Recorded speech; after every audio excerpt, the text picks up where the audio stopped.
जोहार हज़ारीबाग। मैं फैज़ अनवर, आप देख रहे हैं जोहार हज़ारीबाग। हज़ारीबाग में चुनावी माहौल है और यहाँ से कांग्रेस के प्रत्याशी मुन्ना सिंह जी खड़े हुए हैं। जब प्रत्याशी खड़े होते हैं तो बाहर से भी लोग आते हैं उनके प्रचार प्रसार में।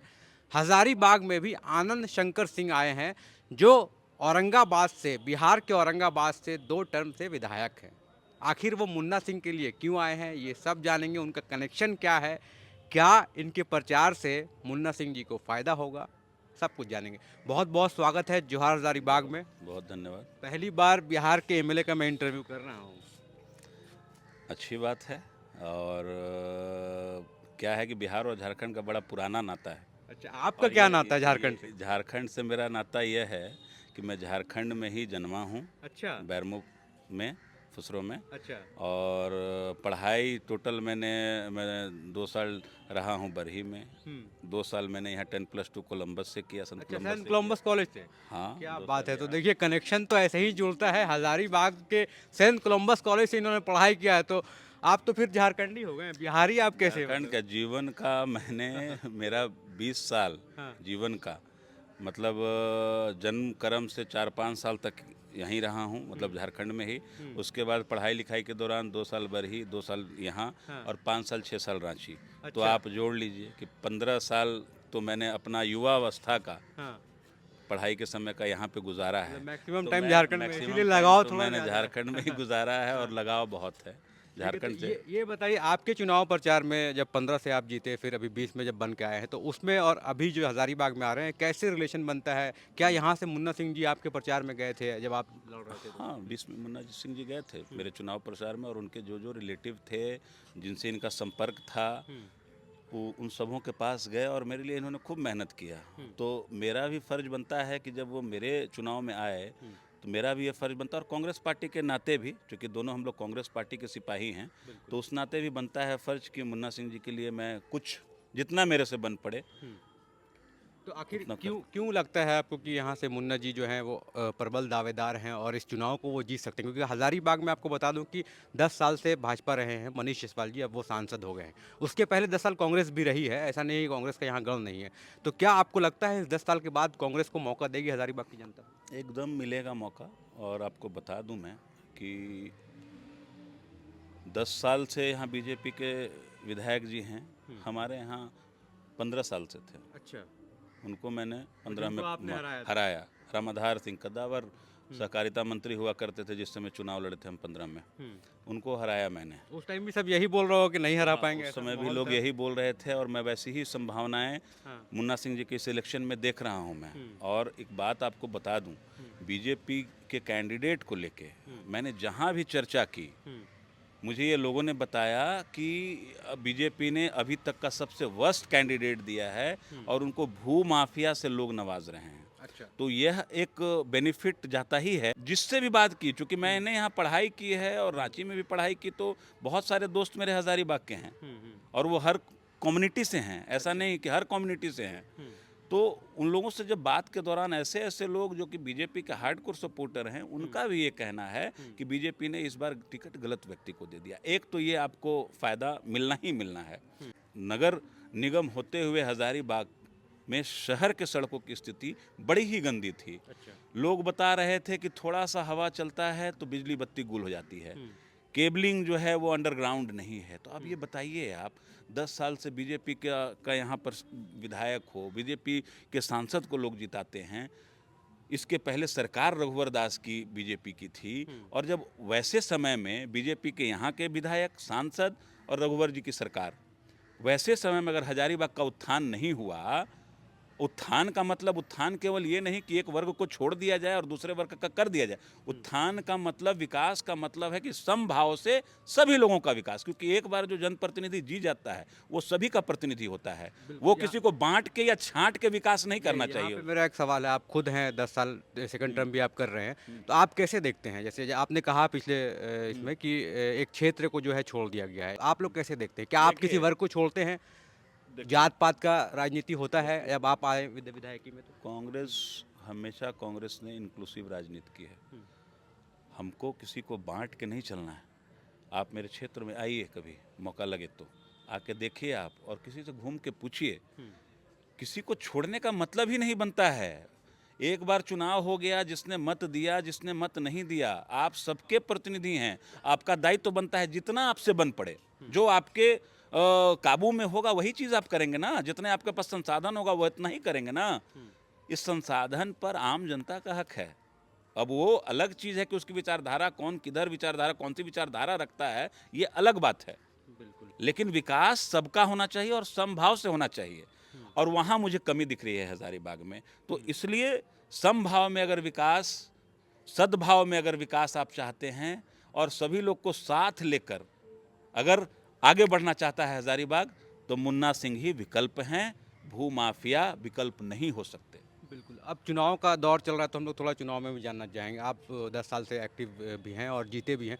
आप लोग कैसे जाते थे? जैसे जनता के पास हम लोग देखते हैं आजकल का प्रचार का दौर चेंज हो गया है। 15 में उतना टेक्नोलॉजी हाई नहीं था। आजकल सोशल मीडिया में चुनावें लड़ी जा रही है। फेसबुक हो गया, इंस्टाग्राम हो गया, यूट्यूब हो गया, और जो प्रचार का माध्यम है वो थोड़ा इलेक्ट्रॉनिकली थोड़ा बढ़ा है। आप भी देख रहे होंगे।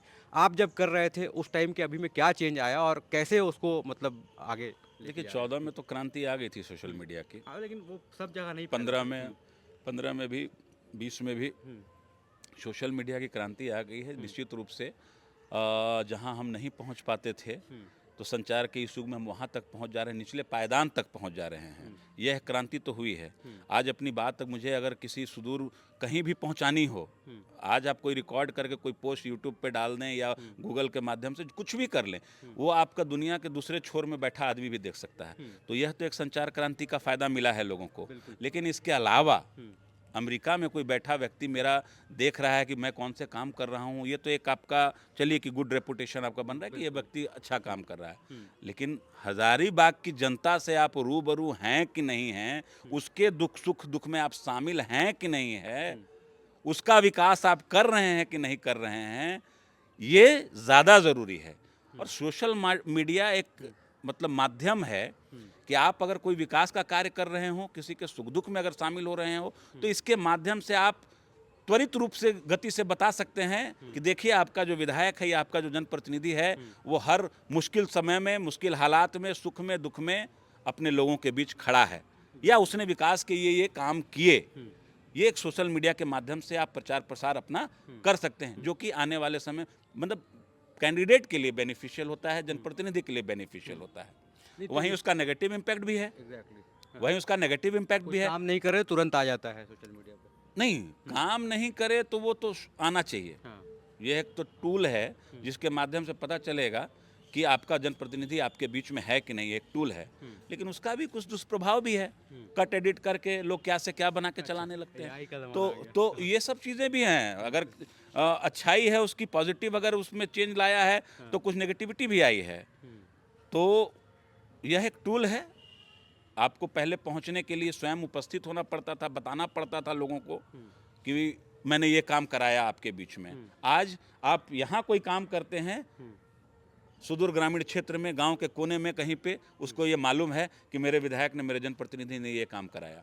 तो यह एक अच्छा माध्यम है। अगर ओवरऑल विकास की बात करें तो आप झारखंड और बिहार को कैसे देखते हैं? झारखंड की जो सरकार चल रही है अभी, हेमंत सोरेन और कांग्रेस की सरकार चल रही है, और बिहार की जो सरकार चल रही है, जो भाजपा और जेडीयू की सरकार चल रही है, उसको कैसे आप देखते हैं? ओवरऑल अगर लिया जाए तो क्या 10 में क्या पॉइंट देंगे, या फिर कैसे 3-4 पॉइंट आप बता पाएंगे? देखिए, फंक्शनिंग मैं देख रहा हूँ, क्योंकि मैं पलामू में भी ऑब्जर्वर हूँ। एआईसीसी की तरफ से कांग्रेस पार्टी ने मुझे वहाँ लगाया है।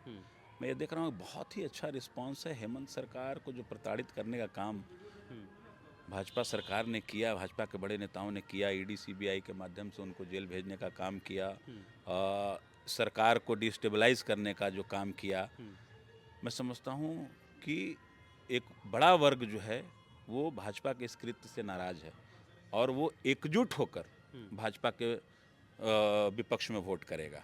तो यह एक चेंज देखने को मिला है। अबुआ आवास योजना हो, मैया सम्मान योजना हो, चाहे वो पेंशन वाली बात हो 50 वर्ष से ऊपर की, चाहे बिजली बिल का माफ़ी वाली बात हो, चाहे आपका किसान का 2 लाख तक का ऋण माफ़ी की बात हो, ये सारी योजनाएं तो आम आवाम से जुड़ी हुई योजनाएं हैं, और आम निचले स्तर के लोगों को इससे बेनिफिट मिलेगा।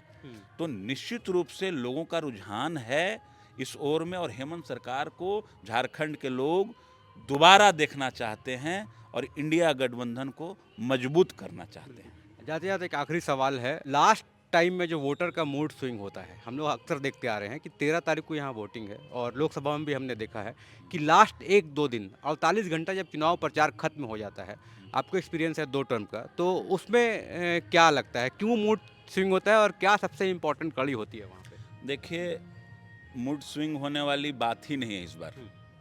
इस बार का जो चुनाव है वो भू माफिया वर्सेस आम आदमी, आम जनप्रतिनिधि, सुलभ जनप्रतिनिधि, जिसका आपका एक कैरेक्टर मजबूत हो, एक ऐसा व्यक्ति जिसके परिवार में त्रिस्तरीय पंचायत से लेकर यहाँ तक का सफ़र तय किया हो, एक ऐसे व्यक्ति के भूमाफिया वर्सेस एक उत्कृष्ट व्यक्तित्व के धनी व्यक्ति के आप वर्सेस ये चुनाव होगा। और मैं समझता हूँ कि भूमाफिया को लोग नहीं ऑप्ट करेंगे, चाहे कोई स्विंग आ जाए, चाहे कोई बड़ा नेता आ जाए। 15 में तो मेरे यहाँ नरेंद्र मोदी जी मेरे ही पंचायत में उतरे थे, औरंगाबाद में। अच्छा। तो क्या कर लिया उन्होंने? यहाँ अमित शाह आ रहे हैं, 20 वाले में राजनाथ सिंह उतरे थे मेरे ही विधानसभा में। अच्छा। तो ऐसा कुछ नहीं है कि उससे मूड स्विंग हो जाएगा। जो जिसका वोटर है वो उसको वोट करेगा। लेकिन मैं आपको ये बात बता देता हूँ कि भाजपा के कोर वोटर भी बदलाव के बयार में मुन्ना सिंह जी की मदद करेंगे और इंडिया गठबंधन की सरकार बनाने में, विधायक बनाने में मुन्ना सिंह जी को महत्वपूर्ण रोल प्ले करेंगे। बिल्कुल, तो बहुत ज़्यादा टाइम नहीं है, 13 तारीख को वोटिंग है और आनंद शंकर सिंह जी से हम लोगों ने बात की, जो औरंगा के अभी वर्तमान में विधायक हैं, सेकंड टर्म इनका चल रहा है। अब देखना यही है कि आनंद शंकर सिंह जी मुन्ना सिंह को हज़ारीबाग में जिता पाते हैं कि नहीं। बहुत बहुत धन्यवाद। मैं फैज़ अनवर, जोहार हज़ारीबाग। धन्यवाद।